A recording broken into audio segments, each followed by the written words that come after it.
Le journal des journaux, la revue de presse. Le journal des journaux, la revue de presse. Gaz Stevenono, bonjour. Bonjour Séraphin. Combien de tabloïds retiennent notre attention ce matin? Alors pour clôturer cette semaine, 6 tabloïds retiennent notre attention. Nous vous écoutons. Mesdames, Messieurs, chers téléspectateurs, auditeurs, plus encore chers internautes, sentez-vous saluer. Ouvrons cette dernière livraison de la revue de presse de la semaine avec mutation qui bat sa grande une de ce matin par fièvre post-électorale, l'effet de contagion. Ce qui se passe à l'extrême nord, notamment le courage des manifestants qui rendent les forces de maintien de l'ordre impuissantes, pourrait donc se propager sur toute l'étendue du territoire national. Savoir comment l'effet de contagion pourrait donc phagocyter tout ou presque toutes les villes du Cameroun à la page 1 du quotidien Mutation.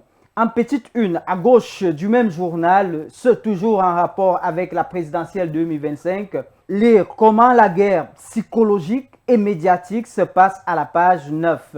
Heureusement, Séraphin, ici nous gardons l'équilibre et nous restons professionnels face à cette guerre médiatique et psychologique. Par contre, le Messager parle de hold-up électoral. À la page 9, vous découvrirez pourquoi le journal de Puss Ndiaye parle de hold-up électoral.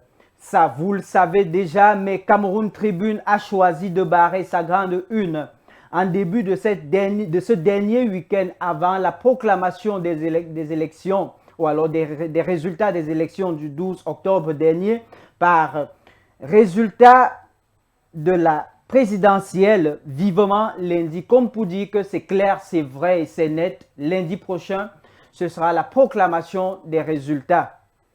Économie, à présent, le journal Alpha Echo fait savoir, ce concernant le cacao, qu'il y a de l'espoir, bien que cet espoir soit encore sous ombrage. Toujours en économie, le journal La Voix des entreprises bat sa grande une de ce jour par secteur de l'électricité. Les entreprises fournisseurs réclament 500 milliards à Eneo Cameroun. Et là, il faut souligner qu'il y a de cela 3 ans, ces entreprises réclamaient déjà 600 milliards. Et puis, Eneo, pour se dédouaner, avait signifié que le gouvernement camerounais lui devait beaucoup d'argent, ce qui n'atteignait pas d'ailleurs 1 milliard, il faut le dire. C'était environ 200 poussières de 1000. 200 poussières de 1000.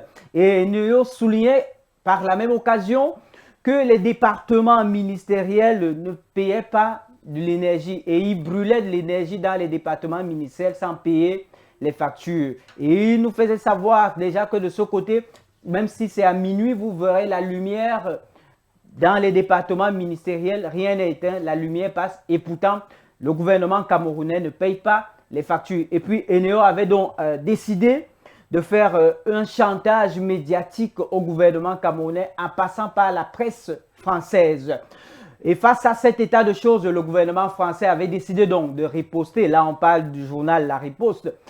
Avait donc décidé de riposter par rapport à toutes ces accusations de l'entreprise Eneo. Et la meilleure façon de riposter pour le Cameroun, c'était donc de proposer la production d'énergie photovoltaïque. C'était du côté de l'extrême nord et du côté du nord parce que là-bas, il y a le soleil, il y a beaucoup d'énergie. Donc, le gouvernement avait donc décidé de riposter par rapport à ces allégations d'Eneo en proposant la production de l'énergie photovoltaïque. Santé pour finir avec le journal La Riposte pour sa part qui bat justement sa une par une riposte contre le cancer du sein, raison pour laquelle il parle en grande une de ce matin de Octobre Rose à l'hôpital général de Yaoundé. Le dépistage précoce, une arme vitale contre le cancer du sein. Mesdames, messieurs, plus encore, chers téléspectateurs, je veux mettre l'emphase sur les dames. Prenez soin de vous et faites-vous dépister à temps, du moins de manière précoce. Et c'est avec cette information en santé donc, que nous mettons un terme à cette revue de presse de cette fin de semaine. Dernière livraison du genre. Au revoir, Séraphin. Bon début de week-end à toi. Merci Gaël et bon début de week-end à toi. Merci. C'est tout pour ce matin, mesdames, messieurs. Merci de l'avoir suivi, ce journal, et bonne suite de programmes sur les médias de la vérité. Bon début de week-end à tous et à toutes. Au Cameroun, un peu plus d'un an.